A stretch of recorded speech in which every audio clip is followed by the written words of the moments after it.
Heroes, gather tribute and earn my favor.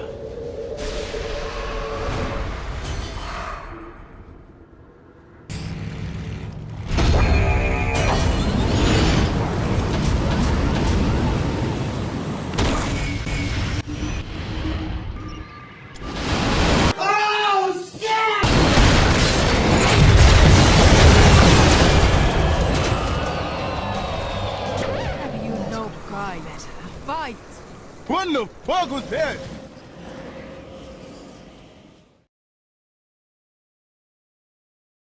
By the way. Mm-hmm. That was not inserted commentary. Yep. We actually said that as well. That's a real mosh pit. Yeah. All right, everyone. It's not like we hi, set guys. up and spent an hour recording that, trying 5 times. I know, because not of at missed all. mosh An hour. pits. Everyone, I'm Old Batpack. I'm your host for today. This is the Gankbush Squad, episode 82. If you're new to our show, which you probably aren't, we are the only explicit I'm a HOTS podcast where we have a host of almost every single play level except for bronze, because guess what? Our bronze graduated out. So Right. yes. With that, I'll introduce our newly golden person, Tower Baron. Tower Baron, how you doing? What's up, OBP? It's good to be here in the Nexus. I let my facial hair grow out because I knew we wouldn't have fringe average today. So grew it out 2 weeks. That's somebody 2 got weeks. to compete. That's pretty good for 2 weeks. Wow. I don't know. Says the Asian man. It's kind of itchy. I don't like it, but I don't know how fringe keeps up with it. Maybe after like 2 years or 3 years, it feels all right, but I don't know. Kind of sucks, but yeah. Okay. I actually shelled out 15K for Anna. So I've been playing her a lot. It's pretty cool. Nice. Okay. Well, there'll be more Anna talk very shortly. But anyways, let's say hello to our diamond host. That'd be Scott. Scott, hi, what's up? Hey, it's good to be here. In the Nexus. Yes, in the Nexus. I got 10 that to everything. Say no. Yeah. 82 episodes, guys. Great. Yep, we were there. And that voice you just heard, that was our Grandmaster player, who is named Bacon. Bacon, where are you now on the Grandmaster ladder? Hey, so I'm not in the Grandmaster ladder, but what? here's what happened. I went, like, one day I went, like, 5-0 or something, right? And then the next day I went, like, 1-8, something like that. And then the day after that I went, like, 1-3. So That's rough, man. I'm going to climb back up. It'll be fine, but... You were playing today. I saw you were playing Hero League. How'd that game right before the show go? I was not playing Hero League. What are you talking about? Sure, I thought I saw you online on my Nope. friends list. No? Nah. Maybe preparing for Hero League. Then you're like, oh, can't do it. Lost too many games. Scared now. No, but I've been busy. In 2 days. The next 2 days I'm gonna have a lot of time, so I'm hoping to grind. Mm-hmm. Gonna be a grind, definitely, to get back up there. Yeah. How far did you fall, actually? To probably get back up, I need to get 2,000 points probably. It's all right. Just 10 wins in a row, no problem. Easy. Last Okay. season I went 13 in a row. That was Oh my pretty gosh. good. Yeah. And Wow. then I lost one, went 5 in a row, and then I lost like 12 in a row. So that's how Hero League works. They know when you're on a streak, man. And then trying to stop it. They put all the bad people in your team. I know it's a conspiracy, but it's true. You get all the They're starting Tower to sound Barons. It's like my fringe teammates, now. right? Sorry, Yeah. I sound like fringe. It's not you. It's your team, right? You're Yeah. perfect. Mm-hmm. All right, guys. We also have a special guest, not ghost. Special ghost. A special ghost. What is that? I could be a ghost on Yes. our channel. Our special ghost is Commander Q from Hello. the Nexus Raiders. So how you doing, Commander? Doing great. Can't believe you said ghost. Hey, man, I'm totally cool with being a ghost. You know, low Yeah. key. I Haunting mean, he's the like a memories. male Nova. He's Asian, just like me, with ninja ancestors. Right? Wait, what? Yeah, you Ninjas don't are know? Japanese. Chew. What is that? Korean or Chinese? I am Cantonese, so I guess Canton- Chinese. All Well, right. that's like our half Chinese. We're half Kanto too. Exactly. Wouldn't tell by So- seeing us with that beard. Two other hosts are half Asians. Two other hosts are full Asians. So out of the 5 of us, we have Ah, 3 full Asians on the show. Oh man, I'm Bad math. outnumbered now. This is no good. That's the man. Scott's the minority. Oh my god. Yeah, I know, right? Yeah, I'm left out. How's it feel? No more white privilege. Man, if David was here, he would just be going off about that. Yeah. Uh, Drinking his Bud Light. It's American. No, it was like not, but like America beer.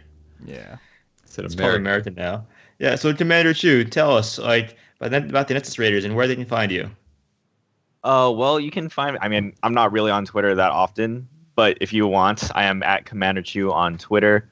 Nexus Raiders is a Heroes of the Storm community that I founded about a year and almost 2 years ago, I'd say. Yeah, almost 2 years ago. Basically, just a group of people who believe in having a positive gaming experience.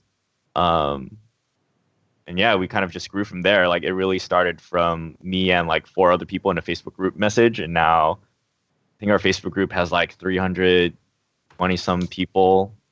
Yeah, we're Nice. just here to have a good time. Nice. And you have a channel in BNet?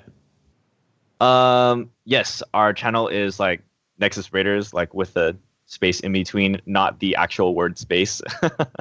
But you'd be surprised how many times we have to explain that. But /join Nexus Raiders. That's where you can find us, see who's online, play some games maybe. We do have a website which is like nexus-raiders.com or nexus-raiders.com. We have a Facebook group which Andrew's part of. I think you just scroll past. Yeah, we're gonna get all you can eat Korean barbecue on October 13th or 14th or something. Yeah, we have some Canadians coming over to SoCal, so we're gonna meet up again. Yeah, just there to have a good time, staying positive and stuff. That's pretty Cool. Yeah. Yeah, Actually, where in I've been, SoCal are you? Sorry, what? Sorry. Where in SoCal are you? I am in Orange County. Okay, so Damn. you're close to our member David Dunn. Yeah. Oh yeah? Byron Where's he Hall. Yeah. Orange County. Oh, okay. Well, maybe he should join us for some Korean barbecue. Yeah, he should. He drives down to Santa Monica every day to work, but Oh my that's gosh. where he lives. The heck? I know, right? He must Well- shoot himself. The reason That he's drive not is on this nuts. show today is he's moving. That's why. Oh, Ah, son of a bitch. So he should be on the show more often. so cool. Nice. You know, after That's you only if our invited fans want us. him on the show, right? Yeah. he's been demoted from regular co-host to occasional Oh. guest host. Guest host. But that's his own damn fault, though. Yeah, he was one of the founding Bush members. But okay. For the post intro plugs, you can find us on gankbushsquad.com, iTunes, Stitcher. We have a Discord channel called The Win Time, also one called Gankbush Squad. Also, please send us emails at podcast@gankbushsquad.com. Please send us emails. We really enjoy those. If you want to support us and give us money for the content we produce, please find us on Patreon and give us money. And this is the last call for a shirt. If you want a shirt with the Gankbush logo and your name on it, this is the last your last chance to get it. Remember, we're selling this at cost, not at profit. So if you want it, either send us a note in Discord or email. Okay. Bro, I think And- I need a shirt. You want a shirt? We can hook you up, man. Yeah, Yeah. I'm thinking You I work want to one. BlizzCon with us. All right. Are you guys going to BlizzCon? Dude, Yeah. I'm so stoked. Yeah, I'm so that- stoked to go. Is this I your went first last time? year for Con before. Yeah, it is my first time because like last year I didn't actually have a ticket, but I went to Con before the storm because I had a lot of like friends and like podcasters who were going to be there. So met them. Wasn't able to attend the actual event, but this year I will Damn. be there. How Nice. is Calm Before the Storm? Dude, it's great, man. Like the people you meet, even like the other podcasters, just really down to earth people, really chill. I got to hang out with people from the Sundering and from Into the Nexus, which like I'm a huge fan of. Have you heard of Into the Nexus with Kyle Ferguson and Garrett? Oh yeah. Maybe. Yeah. Of course. Yeah, they're super awesome people, and every year they do like a bowling like meetup thing. So we actually like went to a bowling alley, and well, I didn't personally bowl. We just hung out. Yeah, it's a good time. If you can, I definitely recommend going a day earlier to check out Calm Before the Storm. There's like a lot of great people, a lot of great stuff. On that note, that- Bacon is in Con Before the Storm. He's on the podcast panel. So congrats to him for that. Nice. Yay! Hello, I'm Bacon. Yeah. So if No, you it's kinda- listeners want to see, sorry, what's up? Go ahead. Go ahead. No, I was gonna say if you listeners want to see Bacon in person, he is at Con Before the Storm. He'll be one of the hosts there. He'll be representing the Gankbush squad.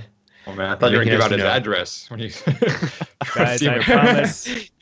Yes, promise he lives in to, Atlanta, Georgia. I promise to brainstorm the classiest and the juiciest of dick jokes, and represent the podcast well. Exactly. You have to wear your Love the Bush shirt. Yep. Yeah. Well, As long yeah, as I'm gonna Matt have gives it to him beforehand. exactly. But yeah, it should be fun. All the major podcasts: Core, Into the Nexus, Heroes Power Hour. What else? Lords of the Storm. They'll all be there. Like each podcast is sending one member to represent them, and Scott Johnson's going to be moderating, so it should be fun. Oh, and the Nexus Trolls, of course. Our buddies over at the Nexus Trolls. So Yeah. That's Daz doing, right? Liquid. Liquid? Yeah. Okay. Liquid. Yeah. Nice. Yeah. Okay. Well then, for those of you who are playing the game, you'll realize we've had a patch that came out. It's the Anna Hold on, patch. let's ask these right. questions. Okay. Oh, Oh. okay. Next to you. Oh, question. I thought I see Sure. Fringe Hour says no, but Yeah. No? I was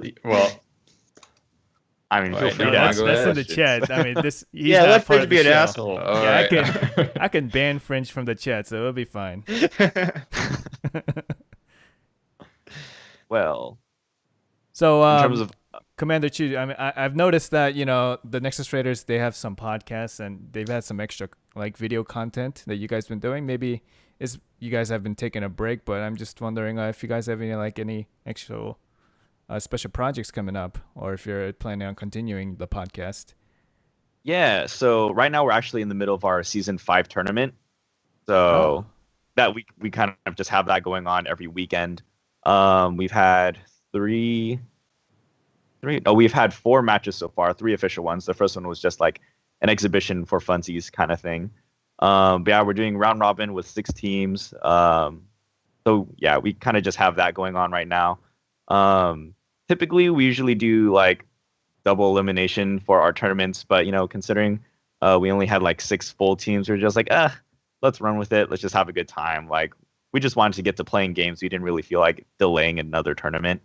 But yeah, it's been fun. I mean, the most recent matchup was between my team and one of the newer teams called Dragon's Horde, and oh my gosh, those were the most intense games I've ever played. I mean, you're a grandmaster, so I'm sure if you watch them, you'd probably like laugh at us a little bit.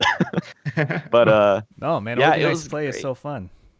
yeah, and I mean afterwards, like both teams, we hung out in the same comms channel. We were just talking, not talking smack, just talking each other up because there were some good plays that were made. We saw Kel'Thuzad in I think at least one game, which is nuts. His CC is ridiculous. Yeah, so we've got the tournament going on. As for our 2 like kind of podcast series, one of them is called Heroes 101, and the other one is Hero Trainer. We've taken a slight bit of a break from that, just because like me personally, I've been like working more hours, busy with other things, and then I'm starting up grad school again this week. So I'm doing that, but we have other like really qualified members who can do Heroes 101. One of my personal favorites is Chemo Tripson. He's like our resident support player. I think he recently did a Chromie Heroes 101, but yeah, that series is mainly just kind of a high level analysis of certain heroes, how to play them, how to get the most use out of them. And then Hero Trainer is like a different series that I wanted to do personally, just as like, hey, if you're just starting to play, just watch me play on like a scrub account and like kind of see the basics, and then we'll just talk through the games and that kind of stuff. Really chill. We have like a few episodes like already recorded and ready for release, but we're kind of just waiting for a good time to resume it. Nice. And I think not enough people in the community do things like that, like high level. Not like the pro players occasionally, like in between seasons, they'll like put out a video or two, and it's just them talking poorly for 40 minutes, and no one wants to watch them rambling for 40 minutes. I mean, for like 2 good bits of information that you can glean from the video, but yeah, like highly produced, well-produced content, it's hard to find, especially in the hero subreddit. So it's nice that you guys are doing that. Yeah, and of course we're not like know-all people. Like, I mean, we have some really high-ranked people within the community, but it's more of just like the people who are at like the higher rank or do have like a good understanding of heroes from just playing them a lot. It's more of like them sharing with everyone else, so we can all just collectively increase the average skill level. Not that there's pressure, but it's more fun when you can play better. Yeah. Yeah. That's why we play, right? We play to improve. It's not just because, it's fun. Well, that Tower Baron from bronze to gold. I kind of just play for fun, but then I get pressure from the crew. That sounds crazy, by the way, getting out of bronze. Like, that must have been such a struggle. No, I can do it. It's fun. Well, you just sidestep it. You just have a Smurf account. Yeah. Really? Oh my. Yeah. I mean, I really don't know how to get out of, like, I'm not in bronze right now, but I know several people who are just like stuck, and like they're fine players. Like, realistically, like I would play with them. But it's hard when you're playing with people who are like kind of trolling the game, or people who are just throwing, or people who are maybe starting Hero League way too early. Like just rushing to get into it, and then they lock their MMRs, and yeah. So it's like if you're solidly bronze but you get better, it seems like you have to play at like a gold level to even have a chance at climbing. And then even then you have to play like 300 games a season. Yeah. Yeah. Unless you significantly improve. I guess I was going to do kind of a segment on that because I had my Smurf account, which I got to gold after playing my placement matches, and then on my regular account, where I was at bronze, I played the placement matches and ended up in. We have that later. We'll talk about. Yeah, I don't know if we want to get to that now, but we'll do that later. All right. Go. Yeah. All right. Well. Okay. Chu, what's your favorite HGC team? Do you watch HGC? Not as much these days, but my personal favorite has always been the same because of one game that I watched, and it's Cloud9. Old school Cloud9. Old school, huh? Yeah. So they're just my favorite. I know there's like other great teams and stuff. Like Fnatic's a great team as well. But honestly, one of the moments that I remember that I got really passionate about Heroes of the Swarm was that match where they played Leoric, Brightwing, Murky. I don't remember what the comp was. Yeah, right? On Chris Hollow. Abathur and Tassadar. Exactly. Yep. And like I remember the casters were like, what is their damage going to be? What is their damage going to be? And then they lock Murky, and everyone just like explodes. And Murky. Something like that. Yeah, that was BlizzCon 2 years ago. Yeah, I think that was 2 years ago. A while ago. You can't play that comp anymore. There's so many dive heroes now that, because when that comp was played, they were basically like in the undying comp because you couldn't touch Tassadar or Brightwing, and the other 2 heroes, Leoric and Murky, if they got killed, they came back right away. So they just stalled the tributes like all game till Abathur pushed in with his side pushes. Yeah, actually, I think that that would be something great to talk about, since we're going to talk about the patch later, like with Anna and just other heroes that have been added since then. I feel like there's been so much crowd control released in the baseline of so many heroes, which is like not necessarily a bad thing, but it definitely kind of forces you to draft specific ways, like at least competitively. Yeah, and it makes the drafts that much more important. Mm-hmm. Yeah. So when you don't have a team with CC, it really hurts. It's very obvious. That's why Artanis is gone. That's why people like Leoric only side soaked. And that's also like why so many games, it is so one-sided, and you don't know like how you lost, and like a lot of it has to do with poor drafting. But drafting is so complicated in this game. Like, why did I lose in 5 minutes? Yeah. That's a bad feeling when you lose in 5 minutes. Like no one's Like played GFA. that. We just couldn't kill the enemy team, and then they just like pushed to the core. Like you have those games, it's like, oh, okay, drafting is that important. It's like 70% of the game now. I'd say.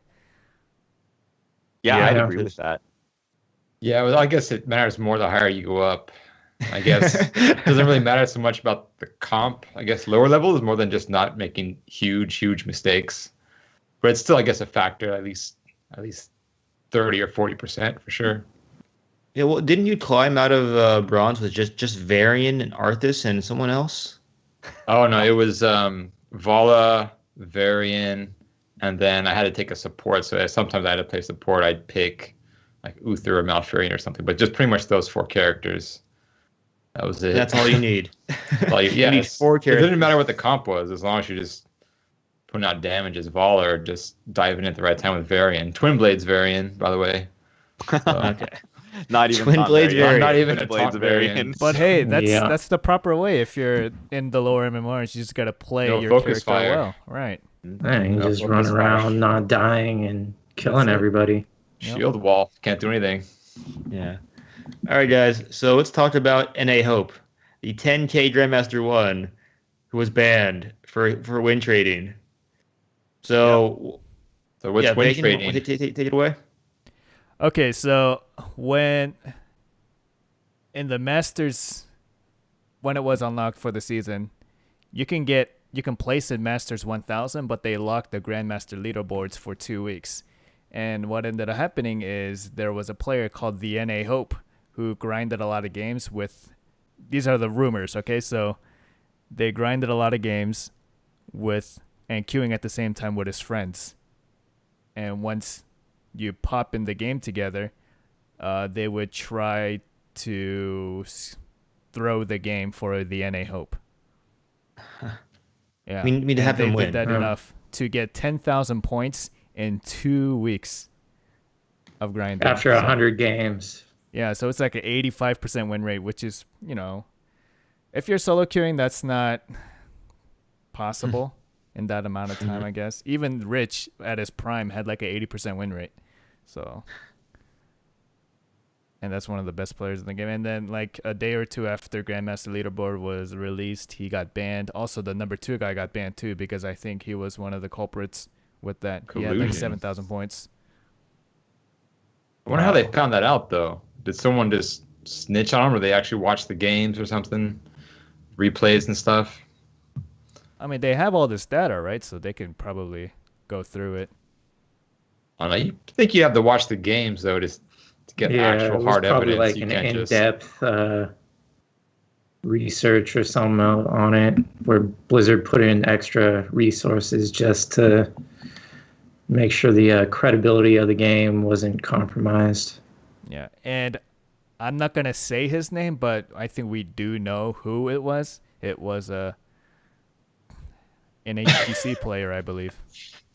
Oh, If the rumors I are right, realized it. but it's not 100% confirmed, and nor will it be. So I'm not gonna say his name to spread rumors, but it was supposedly an HGC player, which is feels bad, man. Yeah. I mean, That's sucks, sad. sucks for the player, but So- like, I am glad that Blizzard's like keeping the player base accountable, at least on like the higher rankings. what's the Yeah. point of that, though? If you're an HTC player, what do you care about Hero League? I don't get His it. name Well, yeah, was- that kind of boggles my mind. Yeah, Why would you well go said. through all this effort if you're already in HGC? Yeah, and that name isn't even your name. That's just a made-up Smurf name. It's the Well, he NA Hope. He represents- was the hope for North America. Yeah. He was the one who was gonna, take over BlizzCon and bring that back for the US. And And it cheat. was, and then just like in typical NA fashion, it was snuffed out day 1 of the season. Yeah. It was all just found out to be a lie, overhyped. Snuffed out day 1. Fringe probably liked that comment. Mm-hmm. Fringe French loves wants you to say Roll20. the name. French Yeah. wants you to say the name. I'll type it in chat. Is it Voldemort? No, you can't say the name. Yeah, it's Voldemort. It is Voldemort. Oh yeah, Chew, you don't know this, Oh. but Voldemort is a player that we play with. He's the one who Oh, we do really? not name. Yeah. Yeah. He's a gold player that is a big tryhard. We just call him Voldemort. I like that. I like Yeah. you who was snobby name. That's great. Ah, all right. Yeah. So I typed it in chat, but please keep in mind these are just rumors, they're unconfirmed. But I've heard it from a few other Grandmaster level players in my friends list. So Is there like a Yeah. hidden society of Grandmaster players who talk to each other? That's what it Yes. sounds like. Illuminati, like a big round Yeah, table. wouldn't be exactly. surprised. It's Like you're same the people playing stone with each cutters. other. yeah, Stone we all. cutters, that's what it is. The thing is there's such a small pool of players when you get up there, and like if you only queue Wednesday night, let's say Wednesday, Thursday, Friday night, right? There's gonna be like 10 other Grandmasters who have the same schedule as you, and then you'll just meet them like over and over again and get to know each other, and then that's when like target bans start happening and Like, oh, here's this Bacon motherfucker's and an Lucio. Asmodan player. Just ban Asmodan. But this is Braxis. Hold out. Ban Asmodan. This guy's gonna pick Asmodan. Dude, that's why your game's more down to drafting. That's why. You know each other's tells or whatever, strongest players and stuff. Like when you're first banning Chromie and weird, not very niche characters like that. That's when like all the players know each other. Mhm. Like when I you see. queue and then queue up the next game and 8 out of the 10 players that you played with the before, are in the same game. That's how you know there's nobody up there playing. Yeah. Well, I mean, you're the 1% of the 1%, so that made sense, right? And Blizzard already said they won't have diamonds ever queue with Grandmasters again. No, that's completely incorrect. Really? I've been queuing with a lot of Grandmasters this season. I've had games Really? where, I'm Diamond 2, and I've had games where I've had Grandmasters queued with me and, a Plat 1, Plat 2. So they there's- definitely widened the search criteria for Grandmasters. They didn't narrow it. Wow. Well, yeah, we're sitting in queue for 10 minutes sometimes, 10 plus minutes. And for me, I'm just like, fringe Grandmaster. The tip-top players, they have to wait like sometimes 15 minutes, like 20 minutes sometimes for a game. Yeah, If- I've played with a lot of Grandmasters. The Apex, the guy who's number 1 right now, I played with him like last week. Yeah. How'd you do? By the way, not to name drop, he's on my friends list. Yeah, baby. We won with him playing Morales, I think. Yeah. What? He's a support. He's man. a support man. You can look at 93%, that. 93%. Yeah. Jesus. Yeah, he's really good. What it is, 93% selection rate. So I guess that's what it is, right? Yeah. But you feel like Morales is not a high enough impact character to carry games, but Morales I'm is wrong. good right now. Yeah. yeah. That buff really helped her a lot. Well, she has infinite grenades, that's why. Yeah. Yeah. But anyway, so let's get back to the patch notes. These are the patch notes they released basically 2 weeks ago, but they're finally in effect. So we're going to talk about the changes that were made. And one of the most important changes that I saw was that the vehicles are all unstoppable. All of them. The Dragon Knights, the Garden Terrors, and even the new Volskaya Protector. All unstoppable. So you can't hook them. You can't mosh pit them.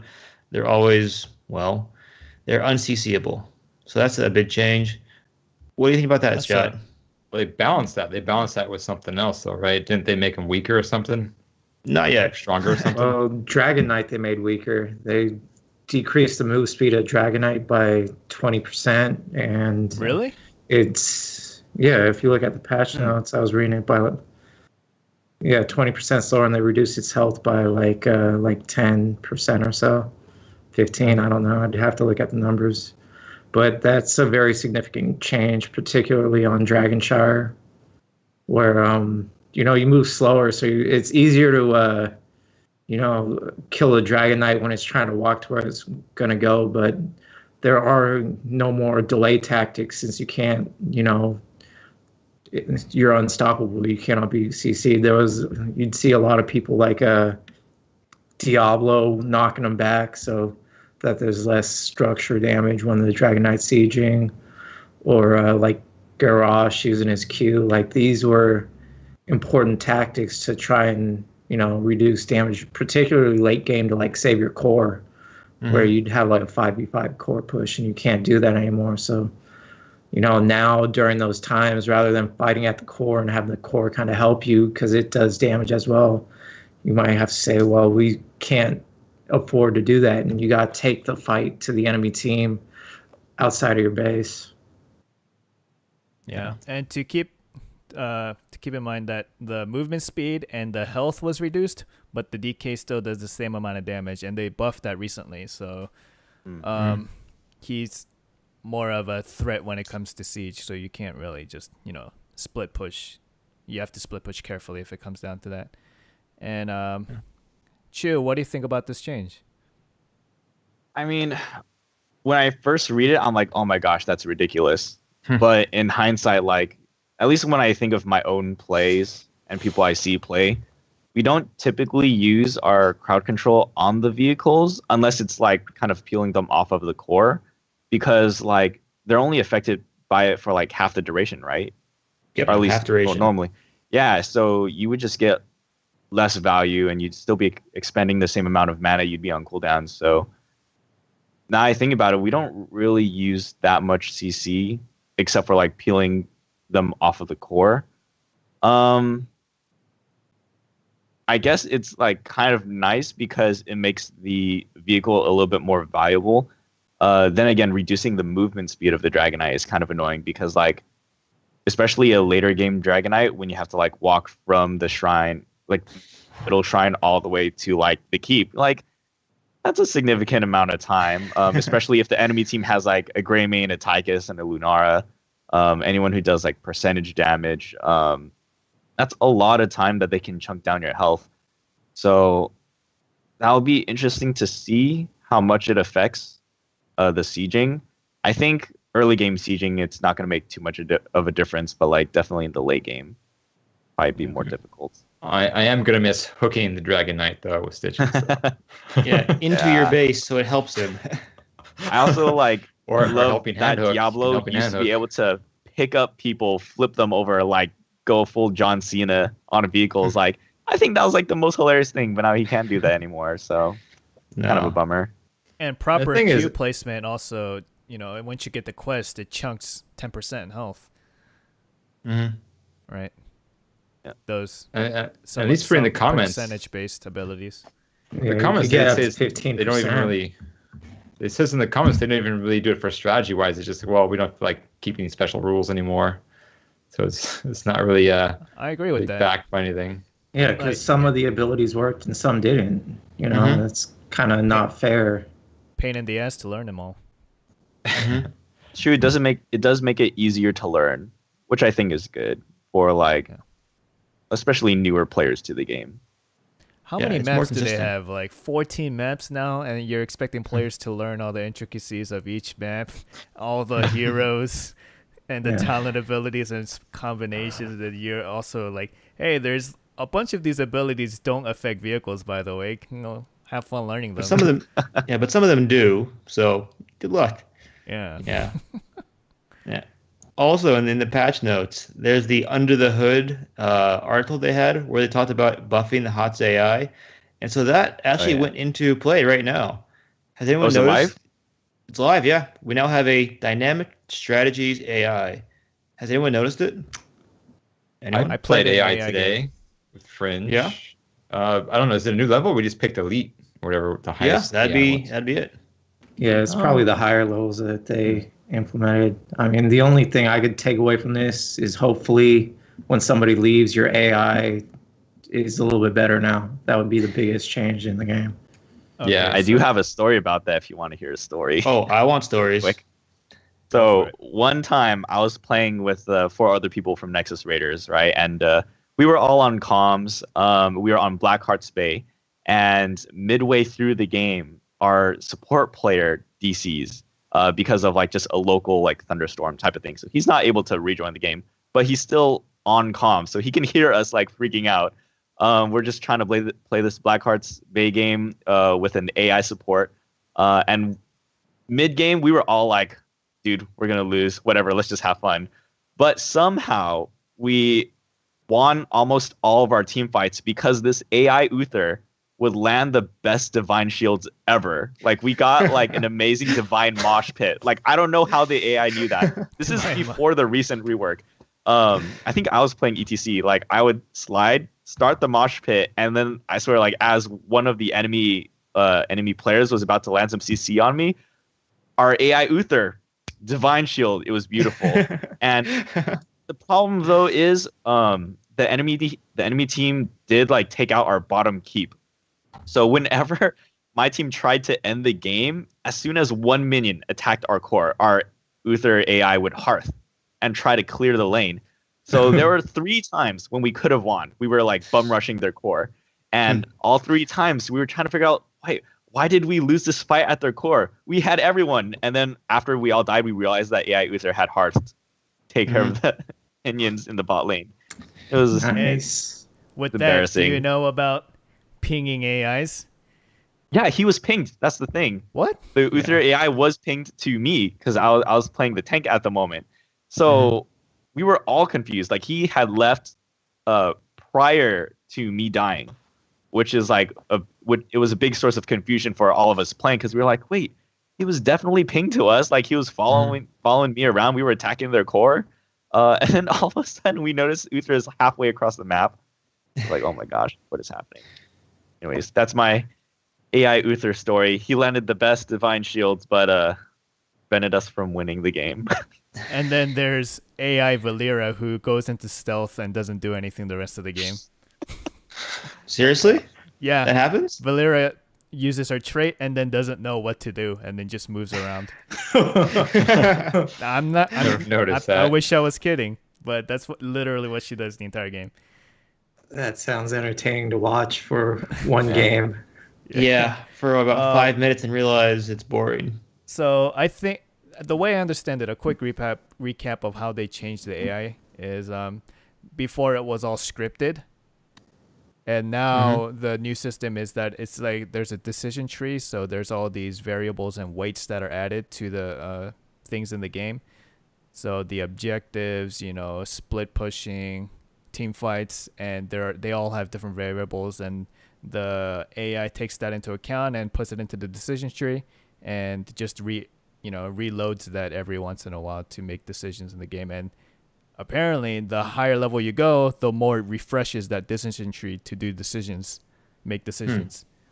And the beginner AIs, they play like they're drunk, I guess.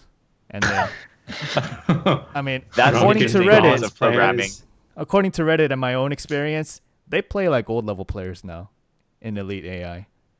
And I agree with that. No, it's not gold. Well, here's the It's like, thing, we need Tower. Tower The only a small portion, like 20 or so out of the 70 heroes, have this new system in them. So the AIs that you're gonna play with could have been a mixture of old and new AI. So that's probably why like it doesn't seem as good. But I think it's night and day, the difference between old and new AI. Like stutter stepping, and they chase you if you're low. Yeah, they I noticed that. dive you. They actually have more strategies that are relatable to an actual human, but it's still, in my opinion, like around low silver. I'm not sure the exact lineup we played against, but I was trying out Anna. But we were still able to win, me and Fringe, pretty easily. It wasn't. I mean, we had AI partners too, and it was like an okay game. It wasn't a wash like it was with like the lower AIs, but it's definitely not gold. So. Or maybe you're gold. Just better than gold. Maybe that's what that's probably what it is. He's just jealous. Yeah. Chu is new. He compliments the Tower Baron. He doesn't understand who's bottom dog here. We gotta keep this guy on the show. Forget about Dave. Well, okay, so I have a question. If the newer AIs are indeed smarter, do you think that the decision making of the better AIs ever get frustrated with the older AIs? Oh damn. Are they capable of pinging? Yeah. I think the older AIs, they just follow whatever like the other group is doing. It seems like I mean I don't know exactly the lineup I was against today or which one had the new AI, but they were all kind of cohesive in terms of what they wanted to do. There's no just one retarded AI bot on the bottom just going forward into a lane or something. There had to be something that kind of kept everything together, even if it was just a mix of old and new AI. And one cool thing, Lost Vikings split now. Really? Oh. Yeah. Okay. They tried to triple soak. Oh, Wow. that's huge, actually. Good job, Yeah. Blizzard. Good job. Yeah, that's well done. That's probably better than most other real. That's right. 'Cause they never Vikings. used to do that. They used to stay together. Yeah. And Kel'Thuz's is like, W, bye-bye, guys. Yeah. Number 1 damage. Get good. Well, definitely, Lost Vikings AI is better than Bronze. Yeah. Yeah. The Ooh, Bronze. I they also wonder kinda- how good the Abathur AI will be. Or is there an update for the Abathur for AI? See, here's the thing. Not yet. I'm sure if they do update the AI for those niche characters like Murky, Abathur, Lost Vikings, I'm sure someone will pay special attention to make sure those niche play styles are catered to. Yeah. And the Well, we got design. Illidan. Does Illidan take camps now? I don't know. Gotta find out. Play the game. Well, actually, if you think about it, Abathur would be one of the easiest ones to program because you don't have to keep switching back to the minimap, right? It doesn't have to do any of that. It just goes whoever's low, put the hat on that person. I can already think of like the code for that. It wouldn't be that bad. Whoever's low, you want to do like whoever's like near an enemy Or yeah, an enemy that's low too. to engage in combat. Yeah, and Yeah, if those are the just enemy simple- team is top lane, burrow bot lane. Simple Mhm. scripts like that. Yeah. Well, the Yeah. interesting thing about Abathur would be like since he can ultimate evolution, like whoever he evolves into, like they'd have to have the programming decisions for that character too, right? Like, Oh, okay. Yeah. like Yeah. and fight initiation, like how is that Oh, going to yeah. roll out? That could be tricky. That one could be tricky. What if it knows to be more aggressive because it's a clone? That would be cool. That would be amazing. That'd be really fantastic. cool. Dang. Damn. It knows. the It potential. doesn't matter. The potential. All right. Okay, so play AI and see if it's a gold player. I mean, actually, we could just have Tower Baron versus the AI, see what happens. Well, I told you, me and Fringe did that, and we would win pretty easily. Oh, you won. The Okay. games, the games were interesting, but they weren't like they had a chance to win or anything. Well, if Like, Fringe they never- can beat it, it's it doesn't. We have two it's more, gold it's more than players. silver. Or they probably just like out macroed them with the map rotations. Probably. And Yeah. Yeah, but Yeah, as far yeah. as It like was in first hollow. combat, I'm pretty sure Bacon's gold level analysis was how they perform like in combat and team fights and such. Yeah. So you're saying Fringe would clear the wave so fast that they couldn't macro to him to actually. No, he'd respond to take it? camps when the other AI wouldn't take camps, and he'd Okay. take boss, at a good time where the enemy team's just wave clearing, stuff Well, like gotcha. that. Yeah, The that's biggest true. thing That is you was, can- that was the same. The biggest thing is you can stagger deaths easily versus the AI, even with the new AI system, because it's a mix right now. So maybe if there are all 5 new updated AI, they would actually group and try to get ganks off and things like that. But right now, since it's a mixture, you can kind of abuse that and get the staggers going and push out a lane or do whatever you want. But I guess we Okay. can move on to Rhaegar. Exactly. Yeah. So I actually want to move on to everyone, all 3 supports at once. So there's Radar, his Q, now the bounce primary target, and the bounce targets to equal healing. For Karazim, the Breath of Heaven CD went up from 8 to 10, with Transcendence getting buffed. I did 20% on the third punch, and Insight gives 1.5 second CDR. And the last one, the whole Johanna rework. So, Chu, any comments on either the supports or Johanna? Well, the only one I really care about is Rhaegar, just because I play a lot of Rhaegar. Good man. I like that the overall healing is slightly higher, but equalizing the initial target and the bounces kind of disappoints me because I did feel like that was a big indicator of your ability to position and also to choose your heal target. Especially if you know which target is going to be focused. Like for me, for instance, like at a level 20 fight, I'm going to gauge which of my teammates is going to be targeted first, pop my storm shield. After the shield is down, like while it's being drained, I'm assessing how the enemy team is targeting. Then I throw my heal, and then if needed, ancestral or a mix of that order. But now that it's kind of like it's equal between targets, like it's already like affected some of like my gameplay. It's kind of frustrating because like I'll throw a heal on someone and I'll expect it to heal them more. And I'm like, oh, seriously? Like that's it? I feel like it takes away from his like slight burst healing. Like obviously it's not going to be the same as like Uther burst healing. But it does make a difference in my opinion. I always saw it as like Rhaegar has like a burst heal and then just a little bit of healing flows to your allies, which is nice. Do you think the nerf for his single target healing, it's to balance him against the other healers? Because the other healers are more niche in their playstyles, and Rhaegar is the only healer left who can pretty much do anything. Because Rhaegar can basically do everything. he's one of the only few healers who can camp effectively, wave clear. He's got a huge single target heal or like a team fight, attack speed boost if you go Bloodlust. He's got shields. He still has cleanse. He can do pretty much anything. And by taking away some of his single target healing, maybe it brings him more in line. Yeah, I think that is true, and that it brings him more in line, especially when you compare him to like Malfurion, who's like useless against camps. Because I mean, the reason why I enjoyed playing Rhaegar so much is because of all those things you said. He can camp efficiently.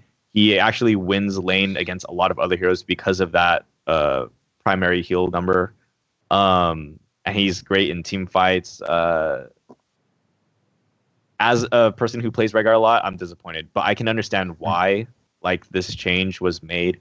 I think it'll also make him a little bit easier to understand for like newer players or people who are not as familiar with Rhaegar, and it makes it less punishable for like how you're positioned in team fights because like it's all equal, right? It doesn't negate his solo laning capability. It just makes it slightly weaker because you just can't heal yourself as much anymore. So it forces you to be, I guess, even more intentional with how much damage you take. That is true. Yeah. And when Fringe played Rhaegar, he said he actually enjoyed the change. He said, now what? Now I can just throw the Q at anyone I want. And he heals the same. Doesn't matter. It removes a choice from his life. Yeah. I was like, you said okay. you didn't like it. It's At first, the it's a nerf. low-level analysis. Well, for people who don't want to have the choice of who do I target, it doesn't matter anymore. It's Tanya Lily, right? Just press Q. Heal someone. Yeah. Well, Who you target now matters still because they decrease the range of jumps. So now you got to take that into account more. it's not that You small though. It's still a pretty large jump. It's like 7, right? Yeah, Yeah, but 6 like or 7. That's huge. it's smaller than it was before. Like rather than healing the low That's target what she first, said. maybe you want to go and heal to make sure that all the bounces jump. Yeah. Yeah. Yes, it matters more so, but the range is large enough that if you were to, misclick the hero next to him, it wouldn't matter. So that made next to him. But if you got like 3 heroes like spread out in like a line, and the middle one's taking damage, you heal that and it jumps to one of the side heroes. It doesn't jump to that third hero. Yeah. Where now now it's just like, okay, might as well cast it efficiently on somebody on either side, and it jumps to all 3. Yeah. I feel like that's very applicable if you're going up against teams that have significant damage or crowd control when your team's clumped up, because I feel like Rhaegar excels when his allied team is not clumping up because of the bouncing. You can position yourself basically however you want. You could even be an aggressively placed Rhaegar, or you can like sit in the back, because because of that bounce distance. So I do like definitely agree that having the distance decreased is kind of a bummer. But it was at the same needed. time, yeah, I feel like it made it. I mean, I don't think it was too easy because like at the time it was like you were choosing your primary target, so like it was difficult in that sense. But like just thinking about a Diablo's Apocalypse, for example, you see that APOC going down, you need to heal your teammates. Like you're gonna have to run in the right way that you can hit the most allies with a heal. So stuff like that is definitely to be considered. Yeah. Well, Rhaegar's I still personally like. pretty much Yeah, a beast. go ahead. Yeah, he's So- still good. Like, he's still a top tier healer just because he still does everything well, but his solo heal is not as bursty. Yeah, I wanted to commend Blizzard for reworking Johanna. She actually has builds now. It's not just one vanilla build, which Yeah. I really enjoy. She didn't need the rework, but it's appreciated because the Q build Is she feels actually nice. better? 'Cause I Yeah, don't- she's better. Yeah, Oh, sorry, she's better. sorry, she's the same. She's better. Now she's more specialized. If you have a double tank with Johanna in quick match, she can then be spec'd for more damage. And in that light, she's better. Before she had one build, it was all you could pick, and now you have decisions. You have choices to make on talents. So Okay, I like so that a I know lot. hot slugs is not everything, but she dropped 10% wow, 10%. on A lot of the Masters skills, I and think, Diamond they level. just shuffled around. That's Yeah. crazy. That's I interesting. mean, I I thought think it it was was like a little bit of a buff because How many games and what yeah. about her like Well, play that's percentage? why Did that go up? That's why I clarified that it was, it's only been 2 or 3 days and it's hot slugs, and I'm only taking a small percentage of players. So it's 440 games, which is, the sample size is pretty small, but maybe it's just Let's people give it getting used to it. Yeah, people need to figure out how to play the new builds. yeah, But and which 10%? build? Yeah, it's massive. I didn't think the shield talents, the new ones, But were that then good. again, I Gaul's tried it out. Gaul's at 67% win rate, so this is trash numbers. Yeah, what the hell? Yeah, Gaul. it's only 2 days. Probius You is gotta take top it with a win grain rate. of Yeah, salt. screw this. Screw hot slugs. Wait, God. Probius top win? Oh my gosh. I mean, Probius Yeah. is hella annoying. Well said. Number 1 out of 15 games, so these numbers are not trustworthy. But I'm Yeah, just saying. screw this. Screw this. We're moving on. Anna, she exists. She's the first Egyptian character in the Not- Nexus. Not Russian, by the way. She's not Russian. For according some of to you Tara that Barrett. thought she was Russian. No, she's Egyptian, and she's really popular here in the Middle East because she's Egyptian. But yeah, Tara Barrett actually spent 15k gold to buy this hero. So Wow. why'd you do it? Well, we commented on Anna last week, and I tried her in try mode. I really like the play style. I like that she's like, I think she can work as a solo healer. I tried that out. I have to kind of go back on that a little bit, only because it's really hard to target some of the characters in the front line because you can't heal wherever you want because the healing dart doesn't jump over anybody. So you really have to kind of flank yourself to be able to heal everybody. But in terms of just raw healing, I think it's pretty good. I like the fact that there's a lot of skill shots you have to make. It's like it's not like a cooldown based hero like Garrosh or Gary, where you just, you have this one combo and you have to wait around for like 10 seconds until everything's back up. I like that you have to kind of like always reposition yourself and always throw out those healing darts. And then, occasionally your grenade. And I just like the play style. It's like a healing Vala almost. So it's pretty cool. Just played By her a lot healing today. Vol, you mean healing Nova, right? She's way better than Nova. Like the snipe, the Eye of Horus, is just one of the most fun like ultimates ever because there's no range on that, right? There was, I think I played on Cursed Hollow one game today, and they were about to take the tribute or whatever, and I just spawned, and I just delayed them for like 15 seconds just by shooting them all. All the way at Yeah, the- that only the- works if your teammates aren't idiots and standing in front of you. Yeah, I think they didn't know what was going on. They just kept getting interrupted. So that was pretty It'd be cool. funny if you pair that with an Asmodan to just toss in globes while you're doing that. Oh, Yeah, Exactly. yeah. It's the new Undying comp. Just play the Anna, Asmodean, Tassadar. Just keep delaying tributes. Yeah, it But was. hey, can we commend Snipes are Blizzard cool. for the sick sound design for the hero? I like all the gun sounds and the voice acting's great. You know what? Like, these are Her gun actually reminds me of the speeder gun from Star Wars. You remember that? Oh, okay. Little, I can see Return of the that. Jedi speeder gun. You know. Mm-hmm. Yeah. To me, that's what it looked like. So I thought that was pretty cool too. So She's really fun to play. If you cast her other ultimate, the buff one, that has very, very bad sound design. It's hard to tell when it happens on someone. I never Like picked your that blue. one. I don't care Oh about well, buffing you anybody. picked it right. There's no like in Morales is a whoop kind of sound to it, but that doesn't happen with Anna's ultimate. So it doesn't have the auditory impact as other ones, which bothered me a little bit. Yeah. Well, I don't know. I Yeah. wasn't focusing on that, but The Tuscan Raider skin is coming for Anna. that'd be pretty Uh, cool. Yeah. I mean- those guys are kind of like sand dudes, right? Sand dudes, it's just he's Egyptian. No, the Tuscan Raiders are those guys on the that sand planet, right? They find Luke Yeah, on yeah. Tatooine, sir. Tatooine. That's right. I mean, if we're Yeah. talking about potential Star Wars skins, I'm still waiting for Han Solo Chewbacca for Rexar. Oh, Oh, I that's never really thought of that. good. That's kind of cool. And they can Like make Misha like walk on her hind legs or something. Mhm. Yeah. Okay, but in terms of Anna, like for drafting and such, I realize that she is a really, really greedy hero, like hammer levels of greed. And then when you No. pick her, your team is kind of just built immediately once you get her. She's not like No. ETC, who's a very flexible character. Like once you have her, you must have a mage, you must have a second support, and your assassins can't be mobile. Because if you have Well, a tracer, No, not really. It depends on the map. You don't necessarily have to go that other ultimate. You can go Eye of Horus if you have like a bigger map with like Warhead Junction or something where you have to like stop people from capping nukes and stuff.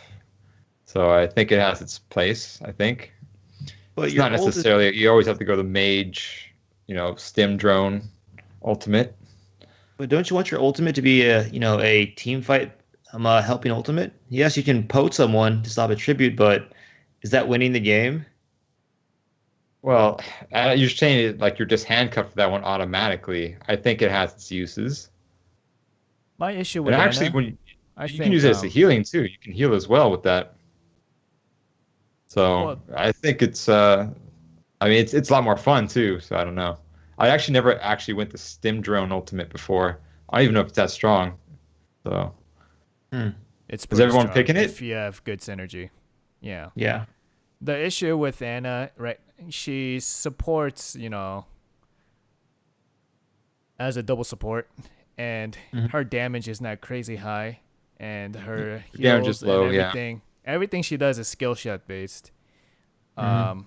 And you need to properly time with your W and Q, and you need to properly aim your E and things like Positioning, that. too. So, yeah, positioning. positioning is super important, and you can screw Yeah. yourself, and your teammates can screw you if you don't position properly.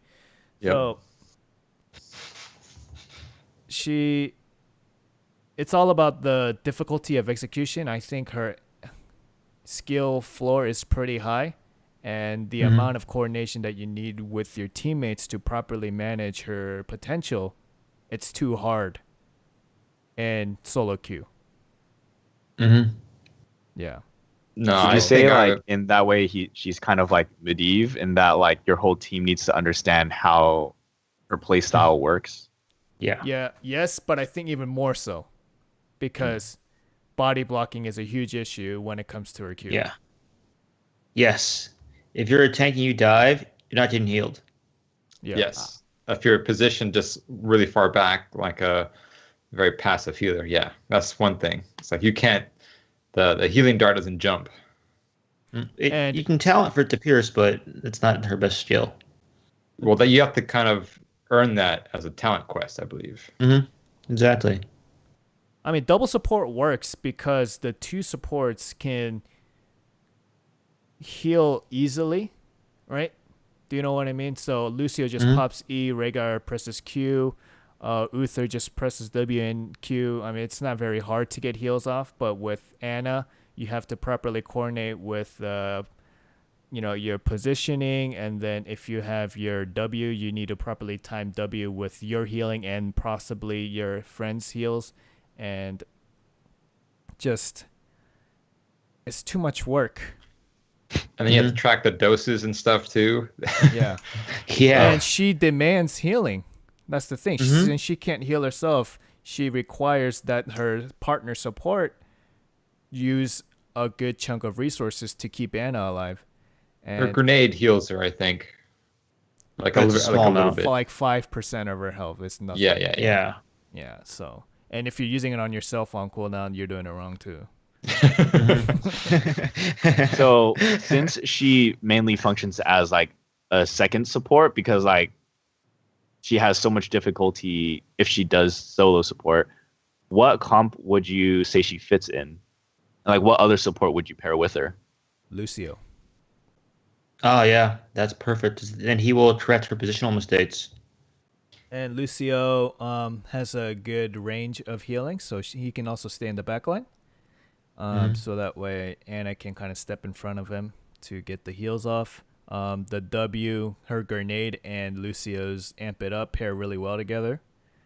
You can get somebody from like 10% HP to full with that combo by itself. And then you also have the 2-second Q to, spot heal. That really works well.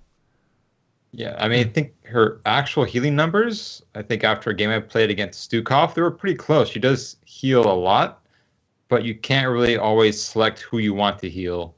It's kind of based on your position. And there's like a lot of times where you want to heal somebody and then someone walks in front of you. Like, damn it.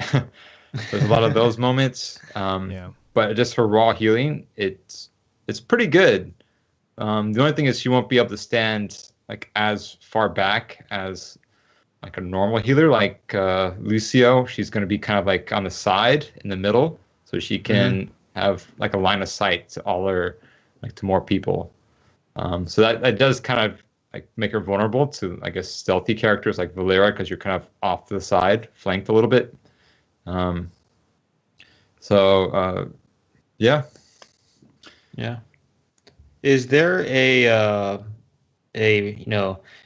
idea which build is better, the dose build, the dart build, or the grenade build?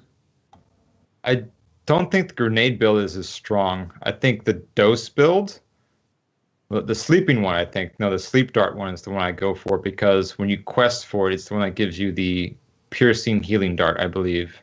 So I think that one's a lot stronger, because you do have that a hard time trying to heal who you want. Everyone's kind of moving all the time, right? And it's hot, so no one stands still.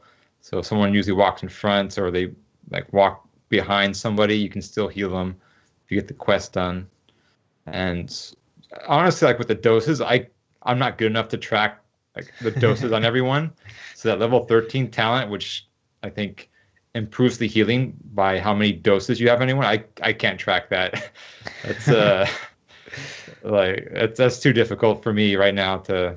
I've only played with her like 2 days, but like I can't even track that. I'm just trying to hit all my skill shots because it's like a 2-second cooldown. You're hitting it all the time. So I wish they would add like a trait.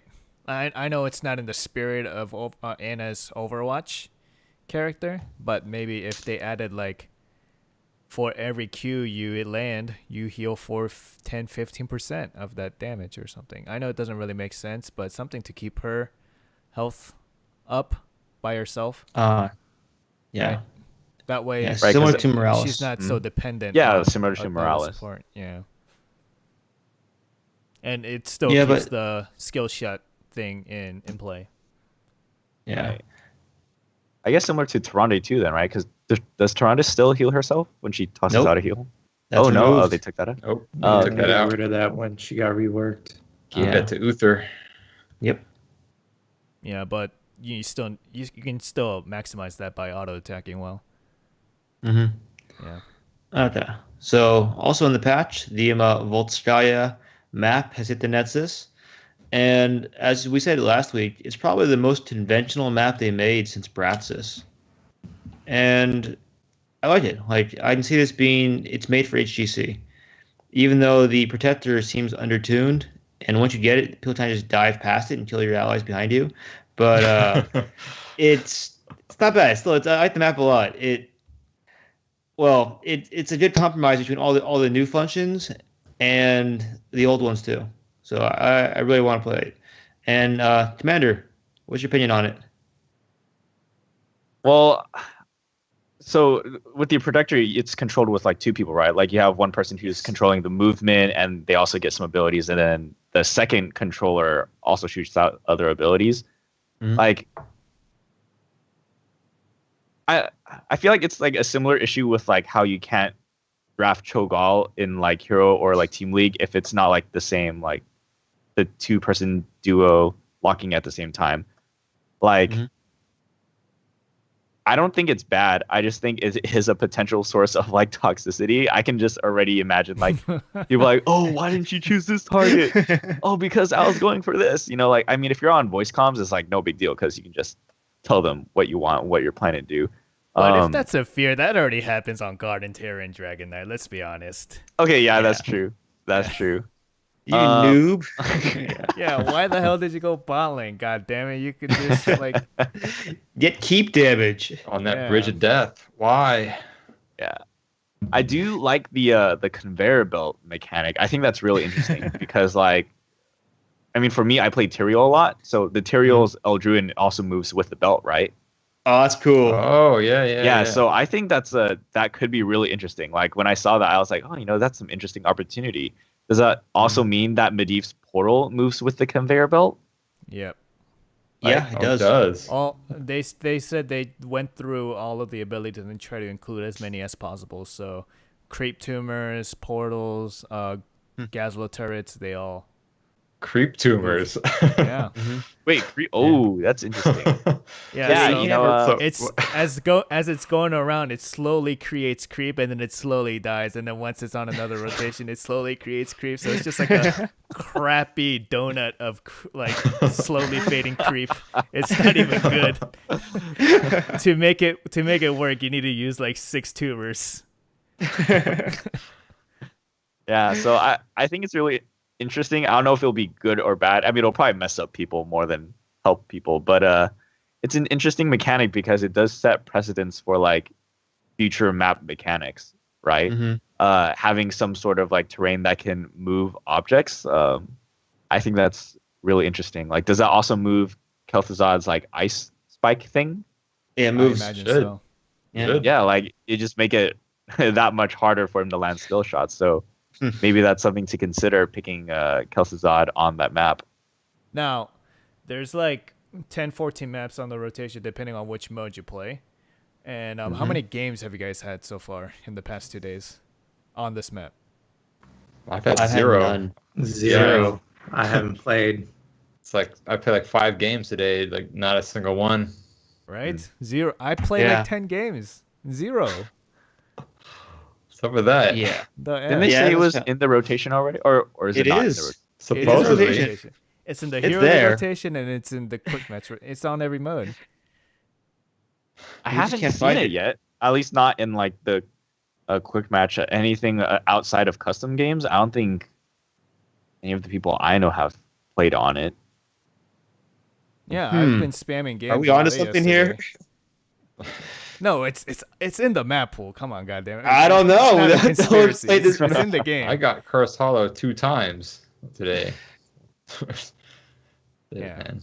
But I Yeah. guess we'll talk about this map more once we actually get to play on it a couple times because I mean, it does kind of feel bad if the hosts of the show didn't play a single game on the map. And Well, I tried to. We have tried. no- I actually went out yeah, today. we tried. 5, That's 6 the thing. games. Maybe we should have fucking got a couple of win timers together and play a custom game. But then again, we all have crazy schedules, and Yeah. So I guess let's just move on to this discussion. The map was immediately added into the Hero League and Team League rotation, and Hanamura also did this, and then to the detriment of everyone. Is this a good idea? Let's go to Scott. Scotty Scott. Wait, what was the question? I Stop was looking zoned at out. porn, bro. Damn. You are not prepared. The map was immediately added into the rotation in Hero League and Team League. Hanamura also did this. Do you think it's a good idea? I mean, it's good for Blizzard to collect their data to figure out how the map is doing and, the strengths and weaknesses of it, which is why they added it. But as far as people who care about the ranking and who don't know how to play it and you're just getting kind of thrown into it, not so good for the players. It's good for Blizzard. Mm-hmm. Yeah, I think it's not good for Hero League because that's a very competitive game. And if I go in the Protector and say, hey, what does Q do during Hero League? I feel bad. It says, when you first, what was it? When I first saw Fringe enter the Dragon Knight, he's like, what do I do? You can't just walk around in circles with the Dragon Knight. All right, let's give that's a criticism, but let's give Blizzard some credit where it's due. They learn from those past mistakes, and they've actually made a brawl where it's like a one-lane Foundry map where the game mode constantly spawns the Protector for players to get in, cool. and it's an ARAM mode. That's cool. Where if the Protector immediately dies, the next one spawns immediately. That way, it lets players learn the Protector. So they've actually learned that they've tried to mitigate this issue, but I bet there are plenty of players who don't play brawls or don't pay attention to that kind of stuff, and then we'll go into Hero League. And it kind of feels like even though they spent months creating this map and polishing it and, play testing, they can only play test and bug fix so much before they have to push it to live. And it kind of seems like they're saying, hey, this is new content, enjoy it, but you're going to also have to suffer through the testing of it too. Well, it'd be cool if they had a little option that says you can click, like, to say a checkbox saying, yes, I want to play on this map, and let you play that one instead of having to randomly try and play and get it. So I think that would be cool if maybe like the first week or something. I guess that's like they could have it on the PTR even, maybe not even live, but maybe just what do you think of, like a brawl mode that's that map only and it's like unranked draft. Yeah. That's all right. See, I think it belongs in unranked, quick match, brawl, AI. Team League, I can kind of understand because sometimes it's just not as competitive in Team League because people are just doing placements with their friends. But I think in Hero League, where it's the individual really working on the rank, because otherwise they wouldn't be in Hero League. You're in Hero League because you want to play competitively. Yeah. I think it's an irritation to the player pool. So I personally think it belongs in unranked. I mean, it doesn't affect me because I don't play Hero League, but I know a lot of people do. And why don't you play Hero League? Oh, I'm just, I'm not down for that solo queue life. I keep myself pretty busy between all the other things I do. So whenever I do play, I usually just full stack with whatever Nexus Raiders are on at the time. What he's saying is he has friends, Dan. Yeah. You guys are my friends, Tower right? Baron. He has a community that he built around him. Yeah. Doesn't need you. He's going to participate in the empire he built. I mean, I can't deny it. It's nice having people to party with all the time. Well, here's the thing. There's always 10, 15 plus people in the Nexus Raider channel on HUD. Yeah, in the so channel chat, we typically have around 20. In the busy time, sometimes we have over 40, which is nice. And people are in and out of games, so it's yeah. There's always some people looking for games, so and they seem welcoming. Mm-hmm. Although this is from the chat from Lotsley. Lotsley says, in the lower leads, I'm afraid no one wants to enter the vehicle. That is get blamed for not using it properly. They don't want the responsibility of being the doll of the show. Dude, I think that's a fair concern. Really? No one wants to get flamed, right? How often does that happen in your games, Tower Baron? People usually no one responsibility for the vehicle.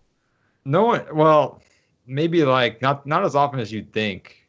I mean, it does kind of suck if you've you're on the Dragon Knight map or Dragonshire, and then you guys go back and forth and finally get it at level 18 or something, and someone just came and bring down a fort with it. That happens at every level. Yeah, I mean that kind of sucks, but most of the time it's not really that bad. Once everyone knows to kind of follow the Dragon Knight once it's up if they're alive, so it's not that no one really gets flamed for that. I guess it's more often with the Garden Terror, because they don't know how to team fight or whether to go and split siege with it. But it doesn't happen that often. I don't know what Locke is talking about. Maybe for this vehicle, the Protector, it's a little bit different because you have more options of what you can do and ability wise. But the other ones are kind of straightforward. The Dragon Knight, you just run up, you just siege, right? If you just try to siege, you're all right. So. Yeah. How do you guys prioritize? Do you guys prioritize what heroes goes inside? Like, do you guys stress that? No, it's just whoever's there.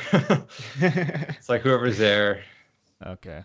I think if it's that close, then yeah, definitely whoever's there. But no, heroes like Leoric who have like a really easy escape are definitely important. Yeah, a non-healer gets in, and that's about as far as we go with it.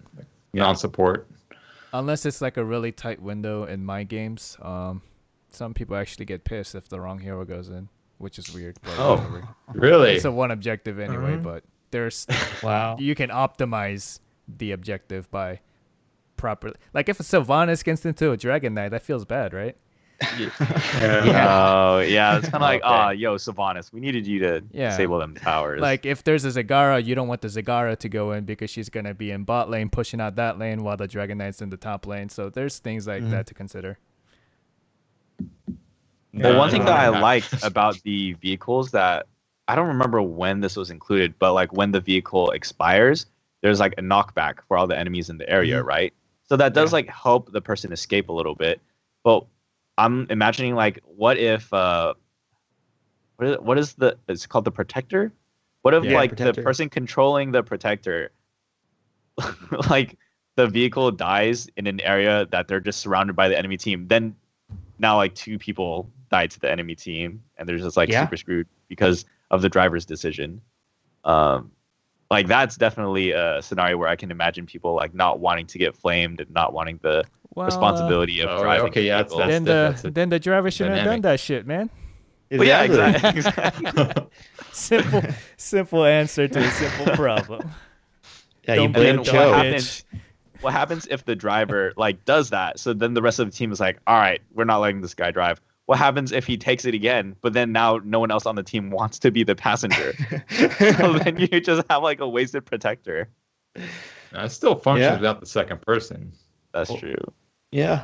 I just think it's like kind of hilarious imagining the possibilities. It's like WTF Moments is going to have a good time. Mm-hmm. Yeah. All aboard. Choo choo. Yeah. Okay, well, so I guess to answer the question is we all disagree that this map should be in the Hero League rotation. Yeah. At least for like a week or two, right? Yeah, I'll give it like a week or two and then throw it in there. Yeah. Yeah. Cool. Okay, so moving on. Impressions on MMR Hell. This is a Tower Baron segment, like our first one. Oh, didn't we have some other stuff to talk about first? What is that? What about the mercenary changes? Oh, yeah, I forgot to say, support camps can no longer be bribed.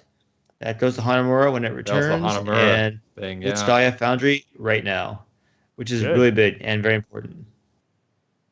Yeah. Because now you have to actually fight camps. The siege camps do like 50% more damage. Yeah. For the new map in Infernal Shrines and Battlefield of Eternity. Yeah. And the items you pick up don't have a channel time anymore, so you're first come first serve, no fighting over the channel. Yeah. That was pretty stupid though, with the turret and stuff. They would channel before you picked it up. If it's nice, you occasionally forget it, but now you just now you just put it in, it's yours. No more of this, take the camp, wait for the cap, wait for the channel. It's just you cap it, it's yours. It's a better flow in the game. Good. It's a good what's it called, user experience. There's too many channels to interrupt in this game anyway, so. Yep. Yep. Yeah. They wanted to nerf the Eye of Horus for Anna. Oh. That's what it's all about, nerfing Eye Yeah. of Horus. What you watch that support camp? Ba-doo! She used to interrupt everything. I've noticed they do that. Like when a new hero with new mechanics comes out, like there's a bunch of changes that are pertaining to that kind of mechanic. So let's say if it was ETC that comes out, like a brand new hero ETC comes out, and then all of a sudden eight heroes get stun abilities, and the next balance change. Like okay, thanks, Yeah. Blizzard. You know what Her was sleep funny? mechanic is interesting. Like in one of the games I've been playing with Anna, everyone's picking Anna. It was like Anna versus Anna. And then when I would kind of set up and do Eye of Horus, the other Anna would just immediately go up Eye of Horus, see where the shots are coming from, and just aim my sniper spot. I was like, what the hell? Like, she wouldn't use it until she saw me start this Counterplay, Dan. Yeah, Counter. I was like, that's bullshit. You know that like she lost her counter over eye counter. in that situation. Like lore wise, she got sniped through the scope in the eye by the Widowmaker. Yeah. And so that's happening right now where two Annas That's shoot what each it other. is. Yeah. She would wait until I would set up for Eye of Horus, and then she would cast hers, see where my shots would come from, and just snipe me. Mini game. She's also one of the few heroes who can 360 no scope. Oh, you're right. yeah. Exactly. Yeah, you besides do a little twirl and then you cast Eye of Horus. Yeah, exactly. One of the things too I never mentioned was that if you get like a keep down pretty low, you can just take it out with Eye of Horus from like your Hall of Storms or whatever. So I did that. Like if you get it down to like 5%, just shoot all your shots into it, and you can actually take it down. Bro, who didn't think of that? So I don't know. I didn't think that I could actually do that much damage because it only takes like half damage to structures or something like that. But you could actually take it down. So that was pretty cool. But be aware, side walls block the line of sight. Yeah. Don't shoot the side walls. Yeah. Please. Yeah. Okay. So moving on. All right. Okay. Let's move on to Hell. MMR Hell for Tower Baron. I thought we were going to talk about the Q build, but I guess we'll do that afterwards. But We can just Well, I move feel it like- to the next show. Yeah, I mean, been going we pretty long. promised Tower Baron talked about his gold experience. So as So- some of you on the show have noticed, or if you've been paying attention, I had that Smurf account, Baron Tower, where I just played those 4 heroes, and then I got a bunch of like the 15 heroes up to level 5, then entered Hero League, played the places matches, got the gold 4. I was like, oh, this is pretty cool. Then I actually went to my main account, Tower Baron, which was at, I think, Bronze 2, played the placement matches, and like I noticed a big difference between those placement matches and the gold placement matches. So with the gold placement matches, I went 6 and 4, and playing the same characters, same style. And with the main account, went 5 and 5. I was like, what the hell is going on? So I noticed a few things playing the bronze, low silver placement matches versus the gold ones.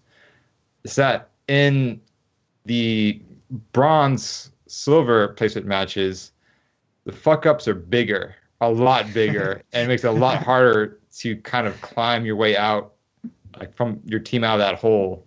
And with gold, it seemed like people made mistakes, but they weren't like gigantic mistakes where you can't come back from. And so I was actually playing the same way, but then like there were some games in the bronze placement matches where I would be like top kills, fewest deaths, top damage, top siege damage, and still lose pretty handily. And it feels kind of bad because like I played out my mind, but we still got killed. And it's because I think at those placement matches, there's bigger fuck ups like during the game that you just can't come back from, which I didn't notice in the gold placement matches. So the idea of MMR Hell, it is kind of a thing. You can still like win games like more than you lose, but it's a lot harder because the fuck ups are bigger. So that's my take on it. I know Scott doesn't believe that. He thinks it's just good play all the time, just gonna win. But Not just good play. You gotta, at those lower levels, just playing good doesn't necessarily mean you're gonna win. You gotta play good in a way that you can carry the game. Yep. Sometimes the screw ups are so big that it's like there's no way you could win unless you can win like a 3v5, Well, which I'm not. Part of it's also good enough to do. communicating your idea as well. Because if you just play well by yourself and your teammates don't really catch on to what you're doing, or you're not properly communicating with pings or things like that. I mean, that's just kind of effort wasted. It's just that I think if I play well in the gold placement matches, like, oh yeah, I won. If I played kind of bad, like, yeah, we lost. Okay, I get it. There wasn't really a time when the gold placement matches are on the way up where I played really, really well for that particular game and still lost like pretty handedly. I think your experience, I think it's pretty common across all levels. Just your MMR hell, quote unquote, happens to be around that MMR. My MMR hell is Fringe Grandmaster MMR. Scott's is what? Fringe Master. So, I mean, it's all about taking that next step to improve, right? Well, I think the difference is you don't have another account that's like a whole tier different than the one you played at. If I made a Smurf, it'd be in the same place. I'm saying that's exactly, like, you don't have a Smurf that's at a different level, like a little bit lower. So you can't really compare like your MMR hell and say like diamond or by MMR hell means it's just I'm stuck at this MMR range and I'm not able to climb up because I need to improve. Yeah, what I'm saying it's a lot harder to climb up at the lower placement match or the lower level because there's bigger screw ups that are harder to climb your way out of. And I think that's where a lot of the frustration comes from, is that you don't feel like you have as big of an impact on the game. Sort of like the outcome's already decided because these players are going to make big mistakes more mistakes, and then bigger mistakes. And it's kind of like you don't have as much true. Control over the game. I agree with that to a certain point. But yeah, you play with me. You play with me in Fringe. Yeah. You know what I'm talking about. They lose the game for you all the time. Yeah, that's true. Think of it like that. God Think damn. of like your MMR hell and gold. It's like playing with me in Fringe for all your games. Like we had, he was playing ETC and I got like a 6 sleep off and he's standing there as ETC mounted. Like slide the fucker. He's like, oh, okay. Wait, that was Fringe, right? Not I had to initiating. tell him like the sleep is 3 seconds and he slid at like 2.5. So that's what I deal with when I play with Fringe. But I mean, passive aggressive ETC. yeah. Old Especially the Backpack and passive part. Old Backpack and I made a video on Garrosh on like a how to tank thing, similar to Commander's, how to play Chromie 101. And then there was times in the replay where Old Backpack was like, no, you just missed that. He was VP'd and you didn't get your combo off. So there's a lot of those moments where just really bad plays happen. Like the conversion ratio is really bad. And there's frustration because it feels like you can't really impact the game. I think you guys know playing with us. Might be the worst garage I've ever seen in my life. And, This was a Hero League game. This was a game that I played on the placement match for if I was dealing with this, I'd probably kill myself. It's like you can't do anything, right? He's solo laning. He's using his abilities to wave clear. He's throwing people just to throw him around. Yeah. And I saw about half the game. He used his E ability about 12 times, and he connected with 10 minions. Yeah. So it's just my heart sinks and my pants tighten. It's just what's with the pants tighten part? I don't know. It's a boner.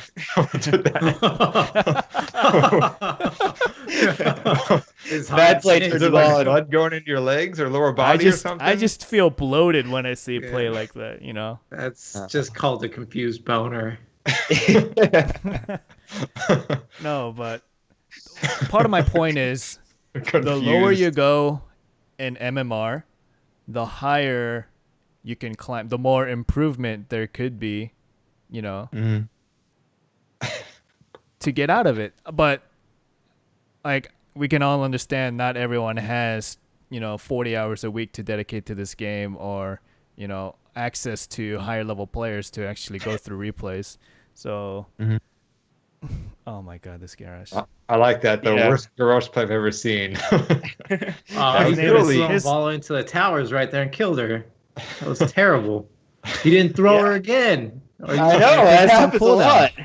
It's on cooldown. It's like that's why. cooldown now, but And the guy's He's got name is called lanes. Orcish Hammer. You think he know how to play an orc with a he doesn't. hammer or axe, but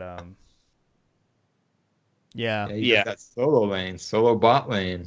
So I mean, It's way there. to that, I advise all the lower level MMR players, even up to like master level players. There's plenty of sources out there and players who are willing to help you. So go seek them out. Like the guys in the Gankbush squad. If you /join win time or join their Discord, we're pretty much there to offer help. Now, my style of help is to be soul crushingly honest. So if you want that, I'll give you that kind of feedback. But if you take it too hard and improve, I'm sure you'll improve. Take it too hard and practice it. Yeah. But I will not Well, hold I back. mean, in regards to that, just being, in your words, soul crushingly honest, if you're looking to improve, that's honestly, I think, the best way to improve. Like being honest with yourself and looking at your own skills accurately. Because like, if you've got an ego and if you're like kind of inflated with like your own arrogance, like you're not going to be able to improve, right? The only way to improve is to acknowledge that there's something you could be doing better. And so I want a cheerleader. I want Bacon to look at my replays and say, "Good job, man. You're doing awesome." It's your allies that are terrible. Yeah. Get better Yes, allies. guys. These right minions, now, not the best minions. They could have done What better. you need to do instead of queuing up, on Fridays and Saturdays, queue up on like Wednesdays and Thursdays at around 6:00. That'll solve your problems. That'll solve half your problems. The weekend warriors are just no bueno. That was part of my 1 and 8. Oh, weekend? Yeah, Oof. weekend play. Yeah, I play with much more competent teammates during the weekdays. Nice. All right, one more thing, Bacon. Think about this. Me and the other team couldn't beat this Garrosh team until like level 22 or something. Think about that.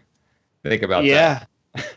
Yeah. That was actually a long game. We couldn't kill him that easily. Yeah, Tower Baron was on the opposing side of that Roche, and he couldn't beat him. Yeah, it took a while. You I think gotta. all the Roches.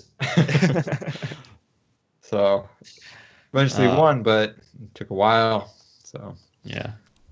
about Yeah. that. Okay. So for the last sketch, this is from Fringe because he really, really, really wanted to talk about it.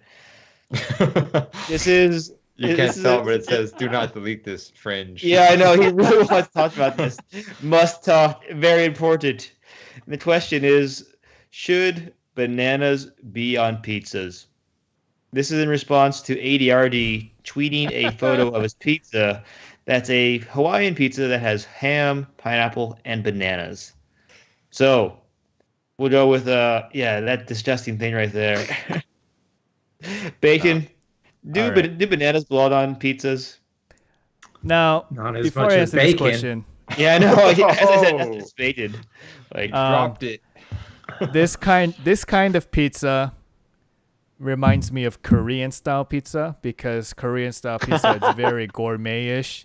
We just pile shit on top. We put corn, we put sweet potatoes, we put like Gourmet radishes and bananas. just I bet bananas probably, but I haven't seen it. But just like chicken strips, all kinds of stuff. chicken strips. Yeah.